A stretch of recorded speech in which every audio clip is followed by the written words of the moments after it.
মারা গেলেন আওয়ামী লীগের 4 নেতা। সাবেক ছাত্রদল নেতা খুন, ঘিওরে হরতাল ভাঙচুর, বিক্ষোভ সমাবেশ। জানাবো বিএনপি নেতাকে কেরানীগঞ্জে খুন, 10 দিনেও মামলা করেনি কেউ। জানাবো হাসিনার বিচারে চাই ঐক্য, ফ্যাসিস্টদের বিচারের আগে নির্বাচন হবে না। এবং সর্বশেষ জানাবো মাফিয়া চক্র চৌশিকের সম্পত্তি দখল করেছিল, বললেন চৌশিক মেয়র শাহাদাত। শুনছিলেন সংবাদ শিরোনাম, এবারে বিস্তারিত। কারাগারে মারা গেলেন আওয়ামী লীগের 4 নেতা। বাংলাদেশের উত্তরাঞ্চলীয় জেলা বগুড়ায় 11 নভেম্বরের পর থেকে গত 1 মাসে কারাগারে আটক থাকা অবস্থায় অন্তত 4 জন আওয়ামী লীগ নেতা মারা গেলেন। নাশকতা কিংবা হত্যা মামলার আসামি হিসেবে তাদের আটক করা হয়েছিল। হার্ট অ্যাটাক কিংবা অন্য অসুস্থতায় এদের মৃত্যু হয়েছে বলে কর্তৃপক্ষ বললেও নিহতদের একজনের সন্তান বিবিসিকে বলেছেন তার বাবা কখনোই হৃদরোগে আক্রান্ত ছিলেন না এবং কারাগারে যখন তারা সাক্ষাৎ করতে গিয়েছিলেন তখনও কোনো অসুস্থতার কথা তার বাবা তাদের জানাননি। কারাগারে আটক অবস্থায় মারা যাওয়া আরো 2 জনের পরিবারের সদস্যদের সাথে যোগাযোগ করা হলেও তারা এ বিষয়ে মন্তব্য করতে রাজি হয়নি। তবে আওয়ামী লীগ বলছে এগুলো পরিকল্পিত হত্যাকাণ্ড। যদিও কারা কর্তৃপক্ষ বলছেন আওয়ামী লীগের এসব নেতারা আগে থেকে বিভিন্ন রোগে ভুগছিলেন এবং হৃদরোগে আক্রান্ত হয়ে চিকিৎসাধীন অবস্থায় তাদের স্বাভাবিক মৃত্যু হয়েছে। তবে মানবাধিকার সংস্থা আইন ও সালিশ কেন্দ্রের চেয়ারম্যান জেড খান পানা বলেছেন কারাগারেই হোক আর পুলিশ হেফাজতে হোক এ ধরনের মৃত্যু দায় রাষ্ট্রকেই নিতে হবে। আইন ও সালিশ কেন্দ্রের তথ্য অনুযায়ী এবছরের জানুয়ারি থেকে নভেম্বর মাস পর্যন্ত কারাগারের হেফাজতে থাকা অবস্থায় মৃত্যু হয়েছে 62 জনের। এদের মধ্যে বিচারাধীন বন্দী ছিলেন 39 জন আর সাজাপ্রাপ্ত বন্দী ছিলেন 23 জন। সাবেক ছাত্রদল নেতা খুন, ঘিওরে হরতাল ভাঙচুর, বিক্ষোভ সমাবেশ। ঘিওরে প্রবাস ফেরত উপজেলা ছাত্রদলের সাবেক সাধারণ সম্পাদক লাবলু আহমেদকে প্রকাশ্যে কুপিয়ে হত্যার ঘটনায় উত্তেজনা বিরাজ করেছে। ঘটনার প্রতিবাদে সকাল সন্ধ্যা হরতাল পালন করেছে এলাকাবাসী। হরতালে ঘিওর উপজেলা সদরের দোকানপাট বন্ধ ছিল। এদিকে অপরাধীদের শাস্তির দাবিতে দফায় দফায় বিক্ষোভ সমাবেশ হয়েছে, ভাঙচুর ও আগুন দেওয়া হয়েছে বেশ কয়েকজনের বাড়িঘরে। জানা গেছে উপজেলা ছাত্রদলের সাবেক সাধারণ সম্পাদক লাশ ময়না তদন্ত শেষে মানিকগঞ্জ থেকে ঘিওরে আনার পরপর উপজেলা মোড়ে বিক্ষোভ দ্বারা কয়েকটি বাড়ি ও ব্যবসা প্রতিষ্ঠানে ভাঙচুর এবং অগ্নিসংযোগ করে। বিএনপি নেতাকে কেরানীগঞ্জে খুন, 10 দিনেও মামলা করেনি কেউ। কামরাঙ্গীরচর থানাধীন আশরাফাবাদ ইউনিট বিএনপির সাংগঠনিক সম্পাদক রনি খানকে কেরানীগঞ্জে ডেকে এনে খুন করা হয় 30 নভেম্বর। ওই রাত 8টার দিকে জিয়ানগর এলাকায় সড়কের পাশে তার লাশ পাওয়া যায়। এক অটো চালক তার রিকশায় লাশ তুলে হাসপাতালে নিয়ে আসেন, পরে পরিচয় শনাক্ত করা হয়। ঘটনার 10 দিন পেরিয়ে গেলেও রাতে এ রিপোর্ট লেখা পর্যন্ত কেউ মামলা করেনি। বিষয়টি নিয়ে এলাকায় নানা গুঞ্জন চলছে।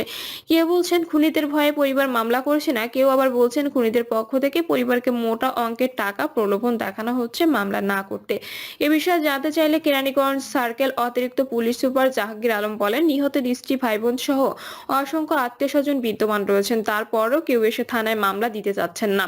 আমরা অপেক্ষা করছি, যেহেতু ফৌজদারি অপরাধ সংঘটিত হয়েছে তারা কেউ না এলে পুলিশ বাদী হয়ে মামলা করবে। তিনি আরো বলেন, মামলা না হলেও আইনি কার্যক্রম চলমান রয়েছে। জানা যায় 30 নভেম্বর দুপুরে খোলামোড়া জিয়ানগর এলাকায় আধিপত্য বিস্তারকে কেন্দ্র করে মাদক সম্রাট পিচ্চি মনির ও স্থানীয় নূর হোসেন গ্রুপের মধ্যে দফায় দফায় সংঘর্ষের ঘটনা ঘটে।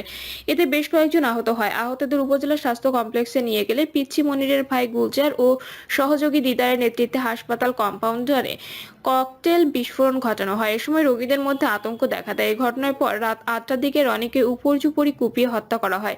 লাশ জিয়ানগর এলাকায় পড়ে থাকতে দেখে এক অটোরিকশা চালক লাশটি হাসপাতালে নিয়ে আসেন।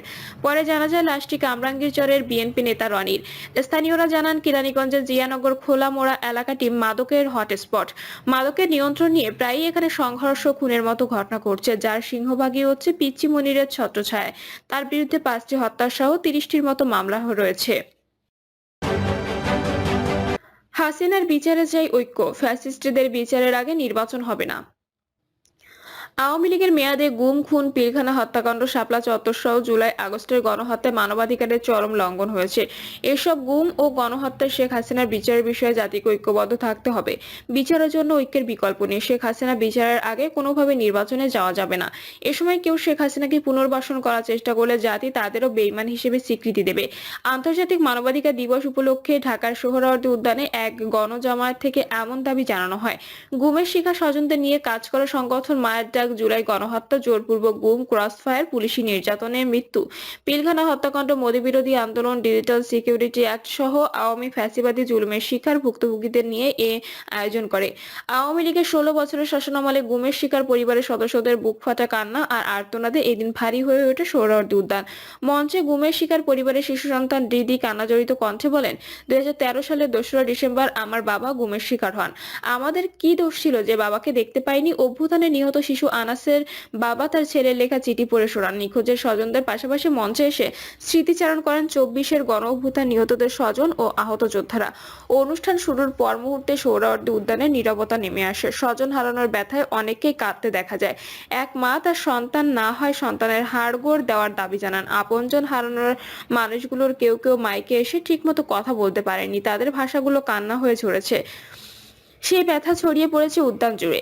কান্না চাপা কণ্ঠে মুষ্টিবদ্ধ হাত শূন্যে ছুড়ে দাবি জানিয়েছে বিচার চাই। খুন, অপহরণ, গুমের জন্য দায়ী স্বৈরাচার শেখ হাসিনাকে দেশে ফিরিয়ে এনে বিচার করতে হবে। তথ্য ও সম্প্রচার মন্ত্রণালয়ের উপদেষ্টা মোহাম্মদ নাহিদ ইসলাম বলেন, আমাদের দলমত আদর্শ ভিন্ন হতে পারে, কিন্তু নিপীড়ন মানুষকে এক থাকতে হবে। এই এক থাকার জন্য একটি জাতীয় মঞ্চ গঠন করা প্রয়োজন। শেখ হাসিনা, আওয়ামী লীগ ও তাদের মুজিববাদী রাজনীতি একটি ফ্যাসিস্ট রাজনীতি। সেই রাজনীতির ওপর ভিত্তি করে তারা মানবাধিকার হরণ করেছিল।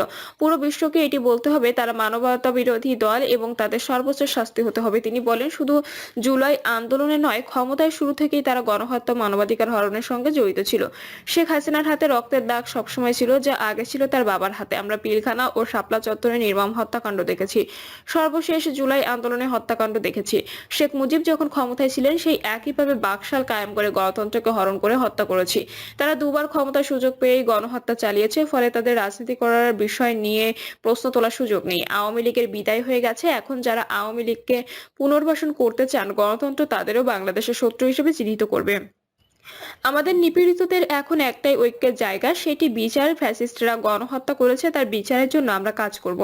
আজ রক্তে যে প্রতিশ্রুতি, সেই বিচার আমরা অবশ্যই করব। এর জন্য জাতীয় ঐক্য, জাতীয় সংহতি সবসময় রক্ষা করতে হবে।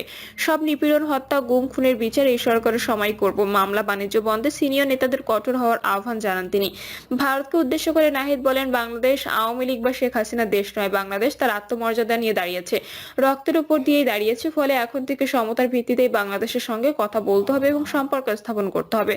যদি মনে করেন সীমান্তে বাংলাদেশে হত্যা করে চাপ তৈরি করবেন, তাহলে ভুল ভাবছেন। সীমান্ত সুরক্ষা করতে হলে আমরা এখানেই ছুটে যাব। বাংলাদেশকে নিয়ে অপপ্রচার বন্ধের আহ্বান জানান উপদেষ্টা নাহিদ। বলেন, হিন্দু মুসলমান এক হয়ে লড়াই করেছি। অনেক সংখ্যালঘু শেখ হাসিনার বাহিনীর হাতে শহীদ হয়েছেন, তাদের সম্পদ দখল হয়েছে। অথচ ভারত তখন আওয়ামী লীগকে কিছুই বলেনি। এই দেশ, এই মাটি আমাদের, ফলে আমাদের একসঙ্গে ঐক্যবদ্ধভাবে বেঁচে থাকতে হবে, লড়াই করতে হবে। তিনি ফিলিস্তিন সহ বিভিন্ন দেশে মানবাধিকার হরণের নিন্দা জানিয়ে দেশবাসীকে